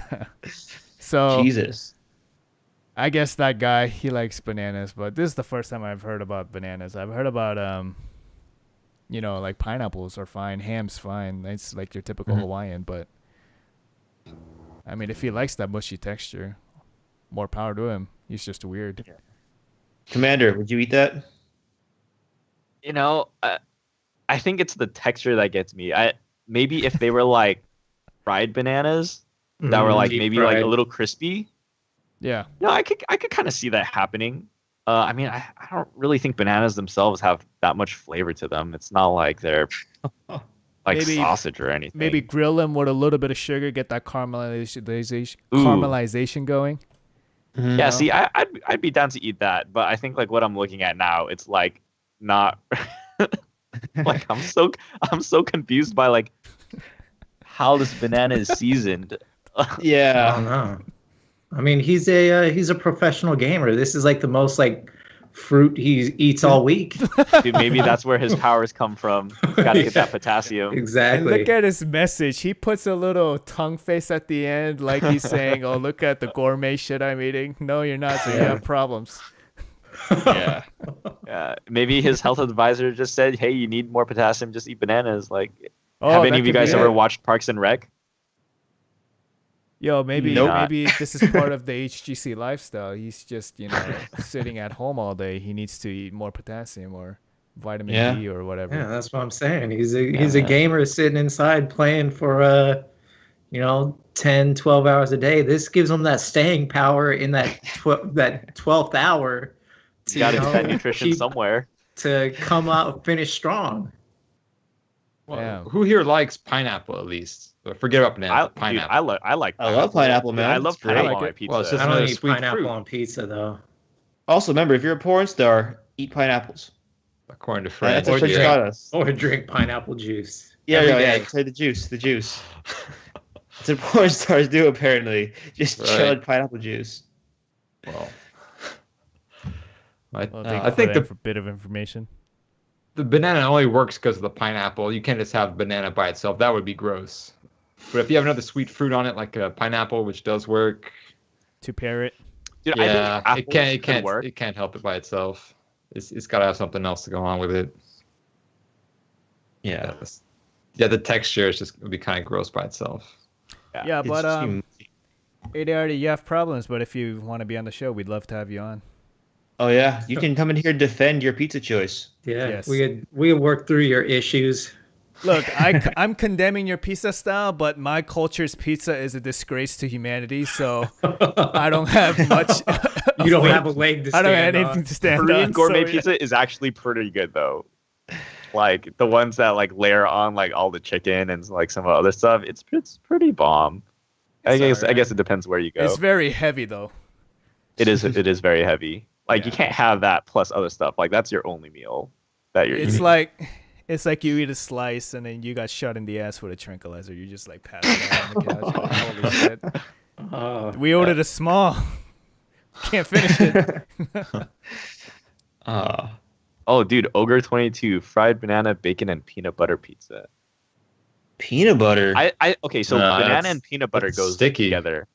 No, I don't know. It's No, like it a makes your mouth all pseudo. It's like sticky. a pseudo It's peanut gross. butter banana sandwich, but on a pizza. Yeah, basically. Then you're how do adding you oil eat and the cheese peanut to it. butter? Do you like put on clumps, or do you use that instead of a regular sauce? Ugh. The gross. spread? Dollops Your mouth of is gonna be peanut all butter. sticky and- Oh my god! I don't know. No, you I mean, spread like, that how, shit out. You fucking ogre. You I don't fucking know, ogre. barbarian. I don't know what the proper noun for this is, but So is that your sauce then? Is peanut butter instead of like Tomato? tomato? sauce. Yeah. No. That I mean, sounds awful. how are you gonna spread that on like a uncooked pizza? I don't know. You're just gonna be Well, like clumping cheese and have a giant cheese ball. Okay, if you we've got too microwave far into peanut the butter, butter. you can butter make it a hell. little bit more liquidy. Mm. Yeah. Not that I've done that before, but Oh god, PB is the sauce sub. He's right. nice. It's a peanut butter sauce instead of a tomato sauce. Called it. Ugh. Damn. It's a Minnesota That's- thing. I tried once. Yeah. Minnesotan thing? Okay. Yeah. I can't Yeah, imagine there. a non-thick peanut butter. Like, I like my Minnes- peanut butter with like chunks in it, like crunchy peanut butter. Like, Yeah. Yeah, they're weird there. okay, let's, Also, the okay, peanut so butter on cheeseburgers. Yeah, of course. Minnesota has been like isolated from the rest of the world. Yeah. They walk around with a Friggin- bunch of cheese hats. that's Wisconsin, but yeah, anyways. That's close Wind enough. times, wind times. I don't even I think know. Oh. Grizzly. Grizzlies As it one time, goes. we got it. I forgot to record it, so I'm sorry. We'll get you next time, Okay. Grizzly. But we got it. Yeah, we still appreciate the video. We will show it in the next show. And if anyone you, else- Yeah. I was just gonna say, if you have a one time, please send it to us. Go to our website. There's gonna be, you can put it in Discord, whatever, any way that you can contact us with the replay. And to explain for the new listeners, if there are any, a win time is if there's a specific moment in a game where it leads directly to the end of the game as a victory. So things like Yes. 5-man mosh pits or perfect Void Prism Divine Storm combos, things like that. Yeah. Yeah, Don't or be like Rainer Fringe Q's and- into. Don't be like Fringe and quote a win time as, hey, I got this mosh pit at level 12 and we won 8 levels later. Like that's not a win time moment. It's gotta like be directly impactful to your win, which is, seconds or a minute or two later. Yeah. Scott only says win time when it's win time. Yeah. The win time moment after that play, you win the game. Oh, remember that win time that Tower Baron sent in like a year ago where he was Rainer on Tomb of the Spider Queen. Oh He was no, like, I don't look at remember this that at sick all. play I did. But it was level 17 and he still hasn't picked his level 13 talent. That was awesome. He's like, look at this sick play. He's like, dude, pick 2 talents before you fucking show us. You didn't Well, I even remember- realize that either. Well, I remember what it was is that I hit the his Q and I hit them into Ring of like Frost. the Frost Nova, Ring of Frost. Yeah. A cue that he just spammed at random ended up talking to I somebody. knew that was going into down. I saw that Ring of Frost. I saw the shadow. It's like, the- oh, I knew how haven't far picked the 2 talent cue knocked shit. back. I knew exactly how far he was going With back. that kind of precision, how are you stuck in silver MMR hell? I'm not. I'm in gold. Well, I'm liking this new confident Tower Baron. I know, me too. He's like, no, I'm gold. Deal with Gold it. now. I'm good now. It's Well, like it's we can not- shit on him all we want. He just brushes it off now. He's like, I'm not with those silver people anymore. Silver bronze people. Mm-hmm. yeah. They're- Those they're under- bourgeois. Unless you're Your main account but is saying actually- elsewise. yeah. I still haven't played a game after I got gold. Of course not. You know you're gonna drop down. I'm not dropping down anywhere. Hey, but you got like a 15-20 game, cushion that you can work with. Mhm. So That's right. you can We get try. close. You guys are kidding yourselves. He's gonna wait till next season. Did I hear And another bet hope he coming can on? place in gold again. Is there another with bet that coming on, account. Scott? You know how that last bet went. Last bet went. How'd that last bet go, Scott? Careful with your words. Hey, that bet's gonna be fun at BlizzCon. I'm gonna have That a show. bet was to 90% in your favor, Tower Baron. Let's not get too. watch. You cocky literally here. had you took 6 months to complete it, and you improved your game to do it over 6 months. Didn't you say it didn't matter how long it took? Or Yeah. else you never would have got into that bet in the first place. Anyway, said we're playing at your rehashing level- old wounds. Playing at your It's level, fine. you wouldn't have gotten into gold. And then you stated, "I improved my game and got better." That's right. That defeats the purpose of that whole argument I was saying on that episode of Just pay for my beer, Scott. All right. Yeah. Just pay for- Scott is so bitter over this. As bitter as, Yeah. as a My Tower beer. Baron's beer. Ah. You, Okay, you anyways, lost, it's- Scott. You lost in Yeah. a terrible bet that you placed with the terms on. Yeah. yeah. Yeah. Okay. So, are there any win times for this week? No. Okay. Oh yeah. What's Not up? really. You got one? Oh, okay. Yeah, I mean, Hey, the like, lose you look time back is on the still found you look you. on the Garrosh the Garrosh replay. I had that one gust after the Stitches Gorge. That was the best I got. Oh yeah, yeah. So Tower Baron, it's recorded in the Garrosh video of where his team gets a gorge followed by a gust, and that was Tower Baron's that was high it. level It's not an play. actual win time, but Yeah. I'm not No one's got looking anything. at that video again for that garage. No, thank you. Yeah. It was, well, towards the end, I lose my composure and start laughing at the guys. Like, come on, man! You can't walk up to him and toss him. I couldn't handle it anymore. I just that's had to what goes just on. Yeah. If you can't handle it, then All right, you guys. just get a So Smurf account. So before we go, Commander Chu, please tell the audience where they can find you again. You can find me on Twitter at Commander Chu. Pretty easy to find, just Commander Chu. I mean, I don't really feel like there's a reason to find me because if you find Nexus Raiders, you'll find me anyway. Yeah. Right? It's kind of like one and the same thing. But yeah, you can find Nexus Raiders. We have an Instagram account. We have a Twitter account. You can find us just at Nexus Raiders for both of them, I believe. You got the website pulled up on the stream right now. You can. So if you do have a team and you want to participate in a tournament, we're not letting in any more teams in the current tournament because it's kind of already been underway. But if you want to register a team for the next one, you can do so. Yeah, our main community is with Heroes of the Storm. We do have a branch for Hearthstone and for Overwatch, but I don't personally run those. So yeah, Heroes of the Storm is the biggest one. It's the one that I personally run. Okay. Cool. And also they can find you in Nexus Space Raiders, and that's the channel in VNet. Yeah. Yes, and we have a Facebook group as well. That one, it's a private group, so you do have to request in. That's just for us to make sure that people coming in aren't overtly trolly, and that kind of stuff. I mean, sometimes people slip through the cracks. Like, what can you do? But yeah, you can find us. The Facebook group is facebook.com/groups/nr.hots. So like it's like NR period and then HOTS. We have a Facebook page, which is a little bit more accessible. That's just facebook.com/Nexus Raiders. Me and the other admins do see whatever messages go in there and any comments. So if you do have any questions with regards to what we do, or if you're interested in joining the community or playing with us, feel free to join our channel chat or reach out to us on Facebook, whichever way. I feel like we're pretty accessible. I think there's even a contact sheet on our website somewhere. So yeah, as long as you're here to have a good time. Oh, look, I'm in that clip. Oh, yeah. That's my... All the swaps. Okay. Did you get the swap that goes across the gap? No, not yet. There's not seen that one yet. Okay. We're waiting. That's the win time right there, isn't it? I think it might have been. Okay, yeah. So this moment. Here it is. Here it comes, guys. I make a swap. Oh, shit. We're gonna see that again. Oh yeah. The Swippity swap.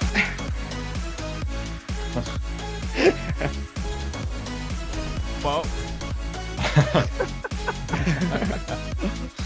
Oh man. Yeah, so I definitely remember that swap because it was the maximum range swap possible. Yeah. And I only had sight of the Malfurion because of my minions there. And I just, guys, I'm going for it. And he got stuck in that little terrain area. Exactly. You trapped him in the little corner there.